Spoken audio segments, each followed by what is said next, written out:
नमस्ते दोस्तों, मेरा नाम है Abhishek Parekh from white elephant financial planners. आज हम बात करते हैं फिक्स्ड इनकम सिक्योरिटीज में एफडी और डेट म्यूचुअल फंड्स के बारे में। कौन सा आपके लिए सही है?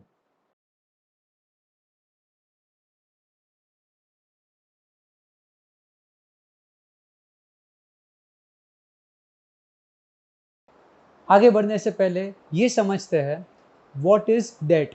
डेट यानी कि पैसे ब्याज पे चढ़ाना। हम लोग हमारे पास जो पैसा है वो किसी और को देंगे ब्याज पे, ताकि हमको after a certain point of time उसके पास से अपना कैपिटल तो मिले, प्लस उसके ऊपर कुछ इंटरेस्ट मिले।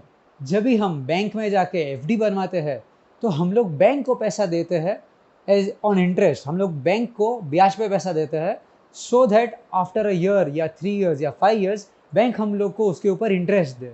For us it is an investment, for the bank it is a liability. वो हमारे पास से पैसा लेता है और उसको किसी और को आगे ब्याज पे चढ़ाना है at a higher rate, so that bank को बीच में जो इंटरेस्ट है वो उसका अर्निंग्स हो सके। हम जब बैंक में जाके एफडी बनवाते हैं, we are doing the same thing. हम लोग पैसे ब्याज पे चढ़ा रहे हैं, पर किसी और को देने के बदले हम लोग डायरेक्टली बैंक को पैसा लेंड कर रहा है और बैंक उसके सामने हम लोग को इंटरेस्ट पे कर रहा है। Debt mutual fund is also the same. In this case we are giving money to mutual fund house. हम लोग म्यूचुअल फंड को पैसा ब्याज पे चढ़ा रहे हैं और म्यूचुअल फंड हाउस आगे किसी और को पैसा लेंड करेगा और उसको जितना इंटरेस्ट मिलेगा उसमें से उसका फीस बाजू में रख के हम लोग को बाकी का इंटरेस्ट पास ऑन करेगा। तो जब दोनों चीज़ें इतनी सिमिलर है, बैंक में भी हम पैसे ब्याज पे चढ़ा रहे हैं, म्यूचुअल फंड को भी हम पैसे लेंड कर रहे हैं, तो what is the difference between the two? Difference number one, जब भी हम लोग बैंक को पैसे लेंड कर रहे हैं it is known as direct lending. हम लोग डायरेक्टली बैंक में जाके एफडी बनवा रहे हैं। In short we know whom we are lending to, हम कौन सी बैंक को पैसा दे रहे हैं और बैंक का एक फिक्स चार्ट रहेगा कि हम लोग इतना इतना परसेंट आपको इंटरेस्ट देंगे।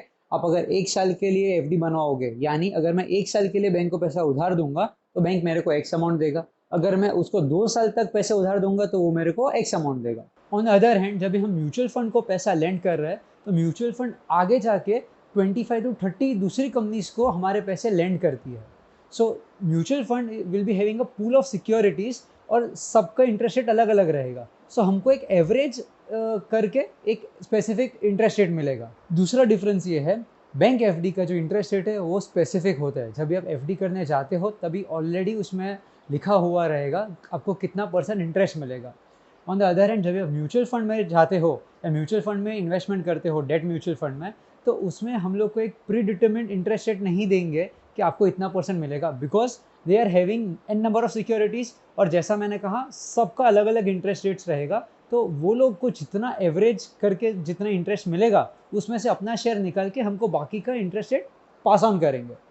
So interest rates is flexible in debt mutual funds and in FDs it is fixed. Usually bank का जो 1 साल का इंटरेस्ट रेट रहेगा, on an average date mutual funds भी जो लोगों को पैसे देगी 1 साल के लिए वो लोग के सामने भी मोटा मोटा उतना ही इंटरेस्ट रेट चार्ज करेगी। अगर बैंक से किसी को लोन चाहिए और 1 ईयर का लोन बैंक के पास से अगर मेरे को 9% पे मिल रहा है, तो और मैं कंपनी हूँ और अगर मैं म्यूचुअल फंड के पास गया तो वो मुझे कुछ 7% या 12% नहीं देगा, वही मुझे 9-9.5% के बीच में ही चार्ज करेगा। सो नेट नेट अगर आप 1 साल का एफडी करते हो और अगर आप डेट म्यूचुअल फंड में एज एन इन्वेस्टर 1 ईयर के लिए इन्वेस्ट करते हो तो दोनों जगह पे आपको काफ़ी सिमिलर इंटरेस्ट रेट्स मिलेंगे। Like I said, date mutual fund में वेरिएबल होगा। अगर 7% आपको फिक्स मिल रहा है बैंक एफडी में, तो डेट म्यूचुअल फंड में 6.75 भी मिल सकता है, 6.5 भी मिल सकता है, 7.5 भी मिल सकते हैं, 7.75 भी मिल सकते हैं। That is the risk which one has to take when they are investing in debt mutual fund. So आप सोचोगे मैं क्यों डेट म्यूचुअल फंड में पैसा लैंड करूं? यहीं पर आता है डिफरेंस नंबर 3, जो कि बहुत इंपॉर्टेंट है। The third difference is that जब भी आप एफडी करते हो तो उसका जो इंटरेस्ट है वो आपके हाथों में पूरा टैक्सेबल है। यस, जो भी बैंक का इंटरेस्ट रेट्स है वो लोग भले टीडीएस डिडक्ट करते हैं, बट डेट डजंट मीन कि बाकी का इंटरेस्ट आपको टैक्स फ्री हो गया। आपको बाकी के इंटरेस्ट पे भी आपका जो स्लैब रेट है उस हिसाब से टैक्स भरना पड़ता है।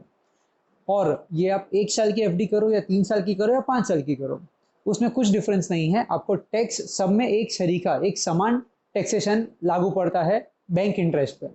बट जब भी आप डेट म्यूचुअल फंड्स में इन्वेस्ट करते हो और अगर आप 3 साल से ज़्यादा एक डेट म्यूचुअल फंड को होल्ड करते हो और 3 साल के बाद जब भी आप पैसा उसमें से निकालते हो, तो इसमें आपको महंगाई का फायदा मिलता है, which is known as indexation benefit. अभी 1 मिनट के लिए एफडी और डेट म्यूचुअल फंड्स को बाजू में रखते हैं जानते हैं इंडेक्सेशन क्या है या महंगाई का फ़ायदा मैं जो बता रहा हूँ वो क्या है।